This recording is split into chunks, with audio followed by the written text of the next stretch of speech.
Muri-uri budaya Jawi kempalnya wiji gumialak tenan camposari tirto aji kang mijil saking tlatah Kronggahan doa, RT 10 RW 10, Trihanggo, Gamping, Sleman. Yogyakarta YouTube channel Lacak Situs Ardiluhun.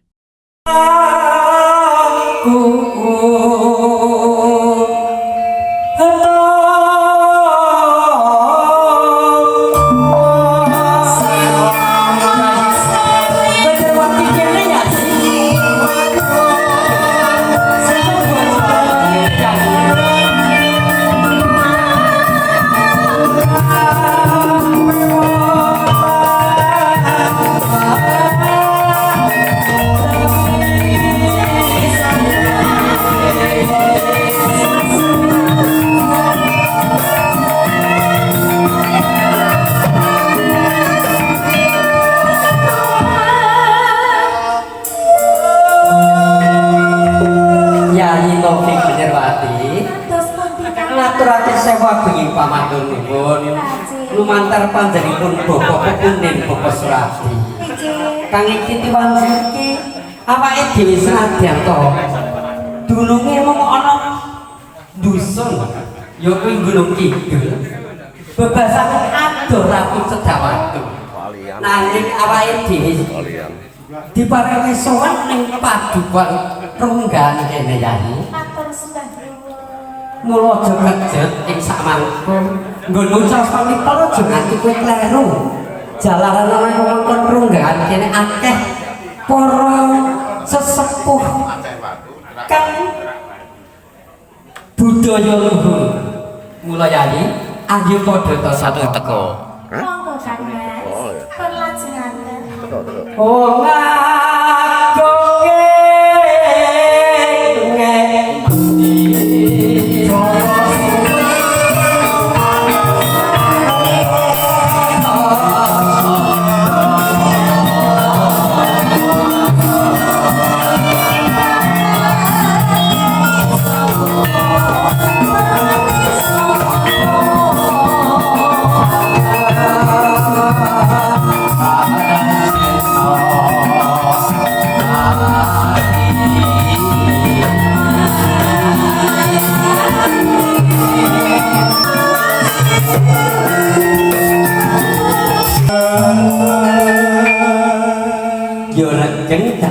kabehmu dipangarsani dening para-para cintes winasis ya dasare pengibote panjenenganipun Raka Mas Supardianto. apa ganti sarjana seni. Biasane pengibote biasane Mas Gondro. Gondro. Saiki Mas Supardi. Lha sakwise dadi dalang wingi kae ana Gunung Kidul kae dalang. Ya pengrawit pangreka gendring. Oh jebul saiki wis sarjana seni lho. Heeh. Ora kaya wingi. Ora kaya wingi. Wingi wis agih sih. Apa niku? Sarjana alam gaib. Ya aja nopi. Ini kan penampakan. Penampakan. Saiki diaturake kadange sepuh. Ayo ngadeg sih. Heeh. Diterusake. Lah iki kan jeneng lengaken ya. Aku yo entuk dhewe.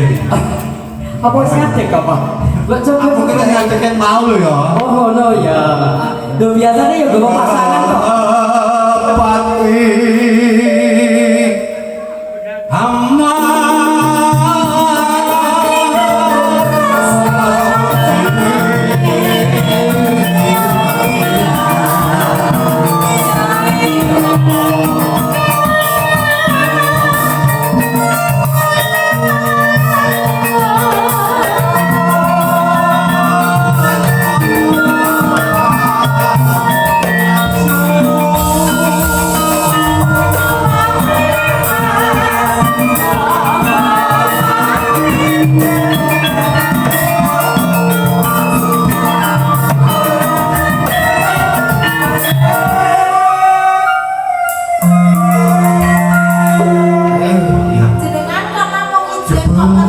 aku yo entuk jatah. Oh lah nggih. Yo ya pinangkani.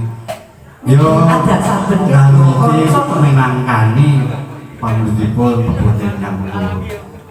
Ingkang kagungan dalem panjenenganipun Bapak Surati Kasenggoyo, Bapak Lurah, Bapak Dukuh, ugi warga masyarakat tlatah Kronggahan. Kronggahan Kronggahan. ngapalaken sugeng. Matur suwun. Tuh, kula iki nderek remen ugi ngaturaken matur nuwun. Kula sakonco sampun dipun paringi wekdal sopakan kangge ngregenaken wonten ing acara dalu menika. Acara apa Mas Yanto? Menika muri-uri budaya Jawi, angeluri budaya Jawi. Oh, men ora pedhot. Oh, nggih. Ajane acarane go sepel resmi. iki juga disenggoyong dening penyanyi cilik. Nah, Denak Ayu. Dikon dipondhon. Iya. Iki melu goke. Ayo Mas Yanto gede kowe.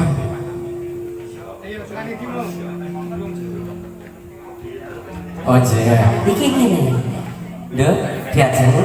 Ya iki ora lihat awake dhewe iki ya ana pepunden. Pak Pri, panjenengan pepunden uga ing samangke tentunipun ugi anyeng kuyo. Oh, yo dasar yo piye lek yo pakane ketoprak. Oh, nggih. Menika yo dibantu Monggo.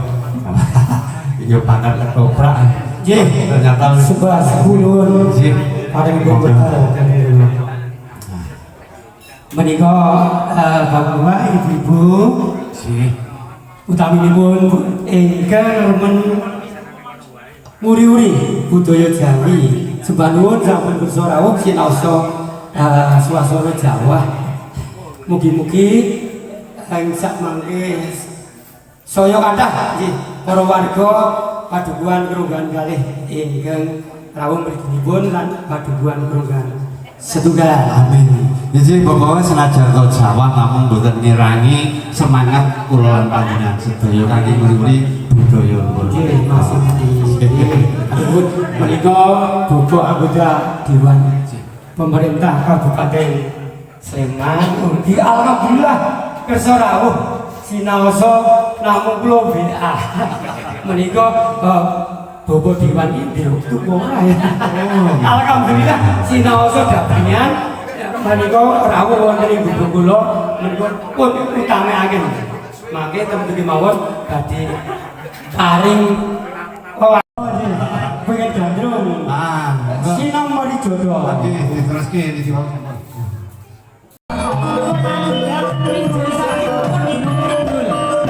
Monggo ya iki sawu bakdo kula gandrung kalian Mbak Novi. Lajeng mangke asung pangandikan saking Bapak anggota Dewan Bapak Irman Budi Pramono sarjana ekonomi. Seselengkap menika pinten ibut. Pinten ibut rumiyin kula alhamdulillah jawabipun kathah. Ingkang ngiringi menika Bapak Dewan menika anggota Dewan Pemerintah Kabupaten Sleman. Jenengan boten ngajak kula to, Pak?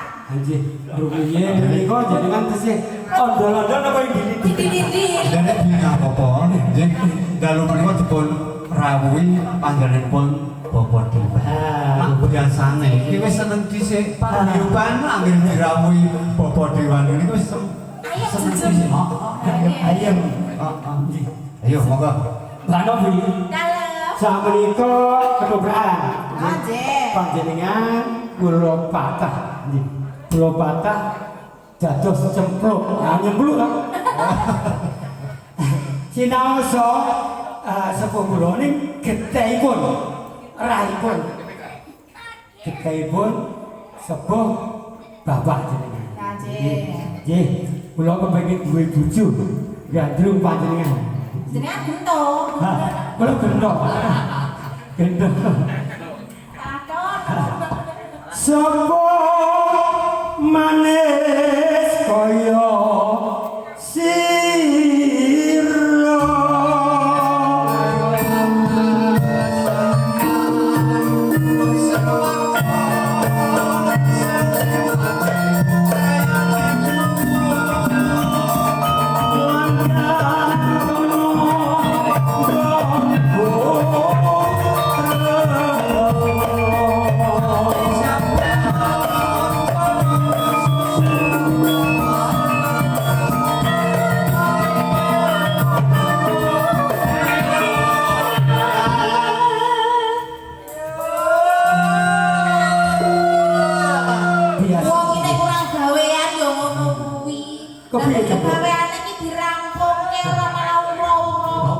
Yo. Tidak aku ngopo. Ya kepengin lemu anget. Kepiye cocok? Iya. Iki aku biasanya joget-joget ning karo nang kesel aku. Ya mung sak mati wae. Ceplok. Biasanya jenengan ngangge glusar lho. Gulung-gulung Pak. Nggih, cemplok. Apa lho ora rasa belak-beluk ngono. Informasiane kene iki budek to piye lho? Piyayi kok gununge gede-gede. Kok tahu? Tahu. Iki lho. Tak terang. Iki lho Pak. Kok dari gunung kok gede-gede. Ana gunung Merbabu, ana gunung Merapi. Ning beda banget karo gunung Merapi cemplok. Lho, bedane apa? Bedane kaya luwih gede nggonmu. Sok tahu. Jangga nyaman ngolahan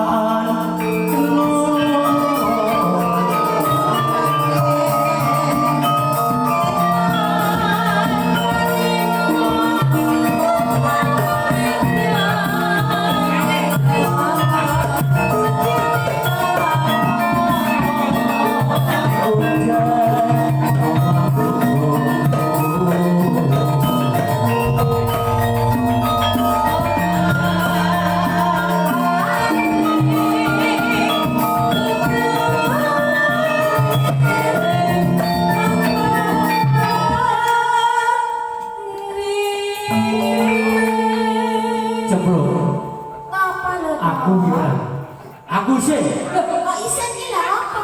awet bobo anggota dewan bobo dukuh bobo ustad bobo lan saiki padha ramu yen aku kasengsem marang sliramu kok ora tok langgati aku isih Lho, kuwi lak saking ndelah kowe toto. Endi ana wong nyenengi kok nyenengi Mbak Yune dhewe iki ra ono. Ana ayo Jakarta ki sing tak gagas mung kowe. Kae lho, wong wadon-wadon kene akeh ngopo besok wis ganggu. Awan wis ganggu anggere aku saka kali umbah-umbah kok wis nyegati wae lho to. Kaya ora nek gawean liya ngono lho. Yen mesem memangan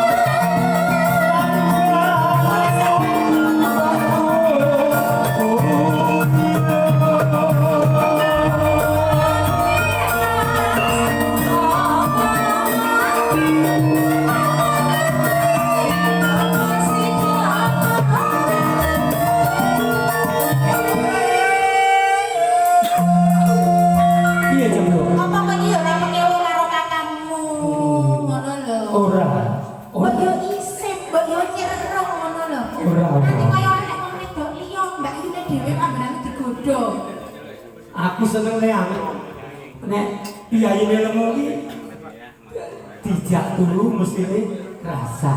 Lah wong kok iki dekem ana nggonane wae ya. Mo jomblo. Kelapa muda satu.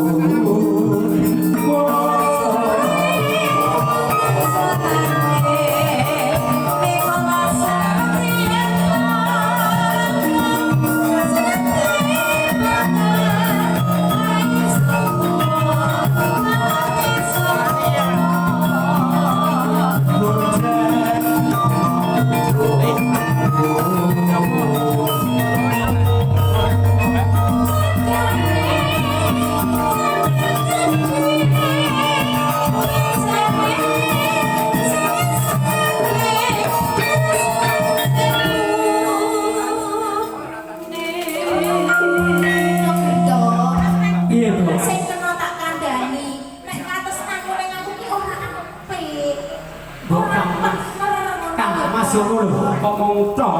Alah, kok dikangkas kan. Wes. Apa mergo aku apa? Ya. Kri. Lah aku yo milih kananganmu. Nek dia nang terus yo kan kananganmu. Mula kowe aja ngengkel dadi wong. Ayo.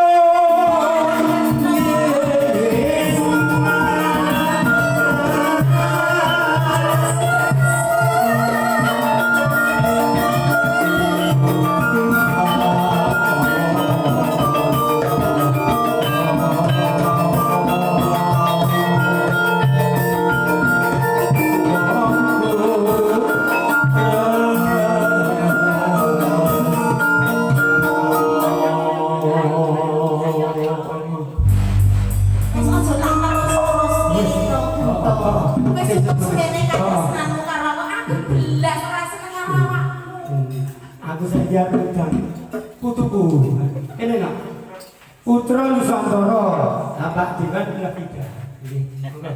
Mangke badhe menika lajeng atur pangandikan saking panjenenganipun Bapak anggota. Engko gentenan karo Simbah. Oh ya, ya nanti boleh. Iki ning Wonosari yo tak tutke. Ning ndi kae? Palian. Palian. Tak tutke lho putu kuwi.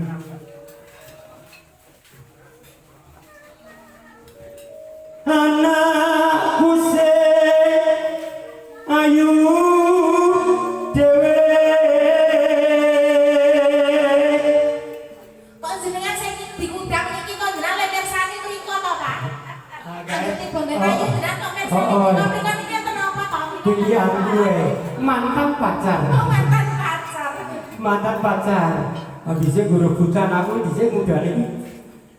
Kabar pun bahasa pun wah disini bagus banget. Saya mau coba ya, Pak. Ayo bagus. Tuh ya umur.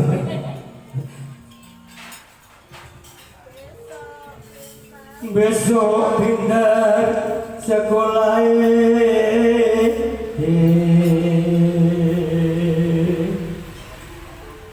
yen wis rampung nyambut gawe kudu mlaku sama ini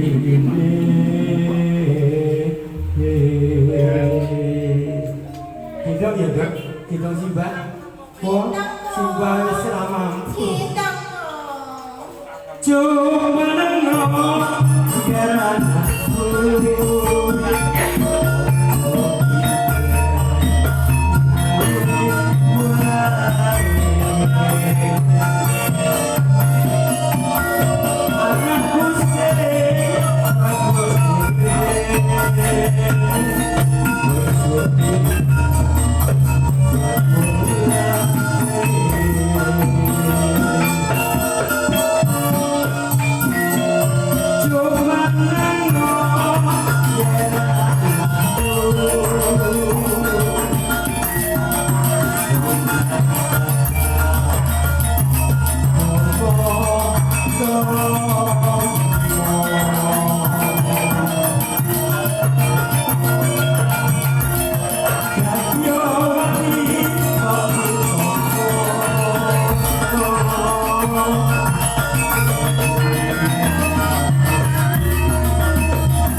ada tulungi Bapak.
bisa gawe Gawe napa lho, Pak? gawe dosa Panjenengan pilih gawe dosa.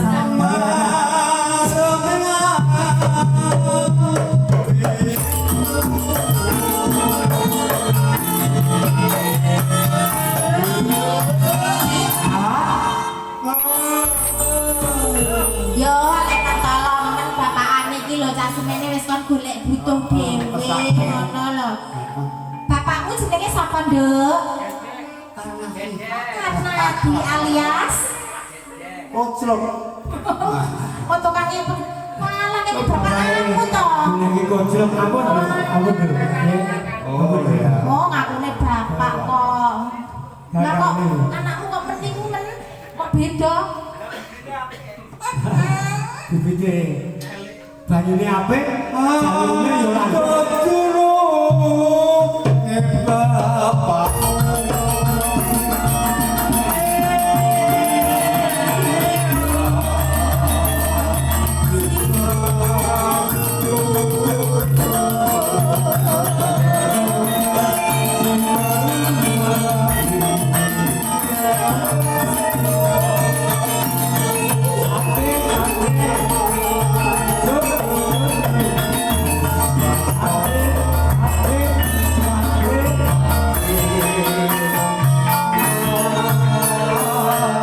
Makaten kawu Sinom Parijoto, Rahman Surogento kalian Cemplung, kalajengaken putra Nusantara.